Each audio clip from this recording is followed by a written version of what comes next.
The long-awaited day is finally almost here.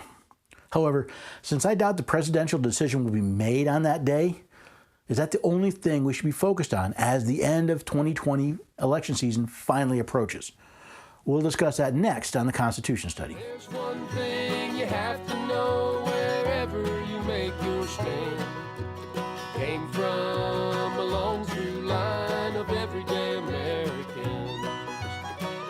Hello there, everyday Americans. Paul Engel here with the Constitution Study, where we read and study the Constitution.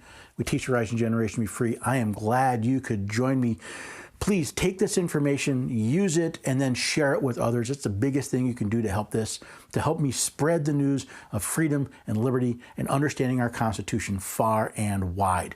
This has been a crazy season, and it's going to continue, but this would be a great source for you. And if you want to keep in touch, the best way to do is head to the website, constitutionstudy.com, hit the newsletter, subscribe to the newsletter. There's a button there, and you'll be kept informed of what's going on here at the Constitution Study. I only send out about one newsletter a month. It's not crazy, but that's the best way to keep in touch and get this information that you can share with others. So with that, let's talk about the end of the 2020 election season. This has been one of the craziest election seasons of my lifetime. I guess it seems that every presidential election season is crazier than the last, but I think that says more about our society as a whole than the election process itself. But with the competing claims of foreign collusion and disinformation, the shutdowns, mail-in ballots, and media meddling, I believe the craziness has only begun. So what are constitutionally minded Americans to do? Now, since this video releases the day before Election Day, many of you have already voted, and most have probably made up their minds, at least about the elections for President, House, and Senate. So let me ask you what the job interview, or in most cases the job review, looked like. You see, we forget that an election is the hiring of someone to represent you and your neighbors in some office, and to exercise the powers of that office in your name. So how did you go about reviewing the work of the incumbent and interviewing the new person who wanted the job? Did you look at the record of the incumbent? What standard did you use to vet their performance? Did you compare it to the description of their job in the Constitution, either state or federal? Did you compare their actions to the promise they made, their oath of office, to support the Constitution of the United States and possibly of your state? See, if you did none of these things, then how did you vet your incumbent candidate? How did you compare the people campaigning for office? Did you review their records in previous offices? Did you look for other situations where they were asked to stand for a constitution and the rights of the people? Did you meet them and ask them to provide evidence that they would uphold the office that they would take? Sure, it's pretty hard to meet a candidate for federal office, but what about those running for state or local offices? Did you bother to meet with them? Did you bother to check the voting records of the candidates, either by going to their websites or one of the numerous voter guides?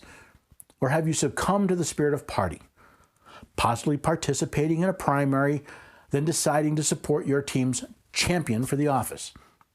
As George Washington warned us in his 1796 farewell address, the alternate dominion of one faction over another, sharpened by the spirit of revenge natural to party dissension, which in different ages and countries have perpetuated the most hard enormities, is itself a frightful despotism. But this leads at length to a more formal and permanent despotism. The disorders and miseries which result gradually incline the mind of men to seek security and repose in the absolute power of an individual, and sooner or later the chief of some prevailing faction, more able or more fortunate than his competitors, turns the disposition to the purposes of his own elevation on the ruins of public liberty. Were you distracted by the shows and events that your party put on? Were you agitated by jealousies, most of which were ill-founded? Did false alarms kindle animosity for your party's opponent? Have you allowed party passion to cloud your voting decision? Are you willing to choose the lesser of two evils just to make sure that your party wins? Or was your vote bought? Were you convinced to support a candidate because of the promises made to provide you with something? Promises of free health care, college, minimum wage, job creation, and support for some local projects are little more than bribes of the American people to get their vote. Often, the office the person is running for could not even deliver on those promises, even if they wanted to. Now, for the most part, these bribes work. even though those running rarely deliver on their promises. That's right. It seems that most Americans are more than willing to take a promise of a bribe in exchange for their vote, though it's something they despise in their elected officials, especially those of the opposing party. So ask yourself this: would you hire a babysitter for your child or even for your pet the way you hire someone to exercise your sovereign power as a citizen of your state and of the United States of America? See, until we treat the process of electing someone to office as hiring an employee, elections at all levels will resemble a three-ring circus more than a serious attempt at governing. And how do you know that the election you participate in is both free and fair? Are you sure that the ballot you cast is the one that will be counted? How confident are you that only people eligible to vote, eligible by law, not by your opinion, are the ones that actually vote? Sadly, as Americans move farther and farther away from a simple in-person balloting system, the answer to both of those questions should be, you're not that sure at all. Now, I like ease and convenience as much as the next person, but you have to ask yourself, what will you trade for that convenience? See, when you vote in person, two very important things happen, or at least they should. First, your eligibility to vote should be verified. I am always suspicious of people who try to minimize or eliminate voter eligibility tests at the ballot box. I don't mean proving your eligibility to vote should be difficult or tedious, but really, is it that difficult to register to vote before you show up at the polls? We won't allow people on airplanes without a photo ID, but in many places we let them choose who will exercise the citizens' sovereign powers without it. If we want our elections to be free and fair, we need to do what we can to ensure they are free from fraud, including making sure that those who cast votes are actually eligible to do so, and do so only once. Second, when you vote in person, there is a chain of custody of the ballot. When you are issued a ballot, you control that ballot until it is counted. Either you enter your ballot directly into the machine or you place your paper ballot into a counting machine. When you vote by mail, your ballot is outside of your custody from the time it is issued until it reaches you, and then again from the time you place it in the mail until it is entered into the machine. Even worse, should you hand your ballot to someone else for submission, you have a third party without any oversight in control of your civic duty to help choose those who will exercise your sovereign power as a citizen. Sure, there are people whose job it is to ensure election integrity, but they are not you. Someone else is handling the ballot, from mail carriers to ballot harvesters to office personnel.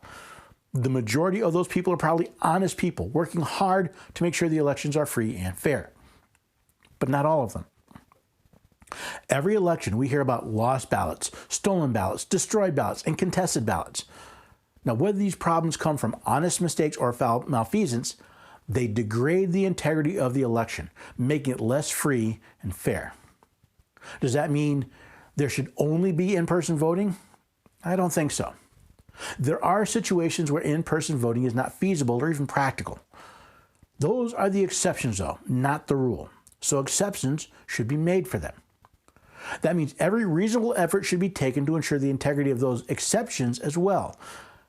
They may be a small percentage of the votes cast, but in some elections, that may be the difference in who wins. As the American people have handed over more and more of their sovereign power to governments, the importance of who we choose to exercise those powers has grown as well. No longer are our governments good governments, at least as Thomas Jefferson described them. Still one thing more, fellow citizens. A wise and frugal government, which shall restrain men from injuring one another, shall leave them otherwise free to regulate their own pursuits of industry and improvement, and shall not take from the mouth of labor the bread it has earned. This is the sum of good government, and this is necessary to close the circle of our felicities. See, today, rather than restraining men from injuring one another, governments at all levels tell people how to live their lives. No longer free to regulate our own pursuits, we need government permission to build our homes, start our businesses, even to exercise our skills. Rather than taking back our right to the blessings of liberty our founding fathers purchased for us, we seem more than happy to sit back and watch while actor after actor, like clowns in a circus, plays their part to entertain and control us. Not only the state of our campaigns for office, but what we have allowed the election process to become leads me to the conclusion that the sacred fires of liberty that George Washington mentioned in his first inaugural address are little more than a smoldering ember in 2020. And since the preservation of the sacred fire of liberty and the destiny of the Republican model of government are justly considered as deeply, perhaps as finely staked on the experiment entrusted to the hands of the American people, who will join me in blowing on the smoldering ember? Who will eschew the easy and convenient for the moral and just? Who will place the causes of justice and liberty above their wallet or pocketbook? Who will show themselves worthy of the trust our founding fathers placed in us when they created this nation? Who will honor those who have paid for our liberty with their blood and their lives? Who will work to pass on to our children not a smoldering ember of liberty, but a blazing bonfire that can be seen around the world? As we reach the end of another campaign season, one that's been crazier than any I've seen before, where more mischief and more malfeasance and more just general insanity, not just in the election, but in the world around us, I thought it was worth taking time to stop and ponder, to think about what does it mean? What can we learn from these elections? What should we know? What should we take away? What should we consider? Should we look at what's been happening around us, the restrictions on our liberties, the machinations in our campaigns and in our elections, and the general deprivation of rights and liberty? Should we sit back and pick an actor that will entertain us while our rights are diminished? Or will we take up the cause? We recognize that liberty is disappearing in America. We fight to protect it. We fight at the ballot box. Sure, most of you have probably made your choice already. I'm not here to tell you who to vote for. I'm asking you to look at how you choose who you vote for, to look at how those who are running these elections are running them, are doing their job, to ask yourself, are the sacred fires of liberty still alight in this country, or are they going out? And then decide for yourself, what will you do? Now, hopefully you'll join me in supporting the work of Liberty and Freedom to help people read and study the Constitution, to know what their rights are, to recognize when they're violated, and be prepared to defend and assert them. Hopefully you'll support this podcast by donating at the website, constitutionstudy.com, signing up for the newsletter to get information, sharing this. Hopefully you'll find this worthwhile. Hopefully you'll become part of the work that we're doing, not simply a bystander. And hopefully I'll see you here next time at the Constitution Study. There's one thing you have to know wherever you make your stand.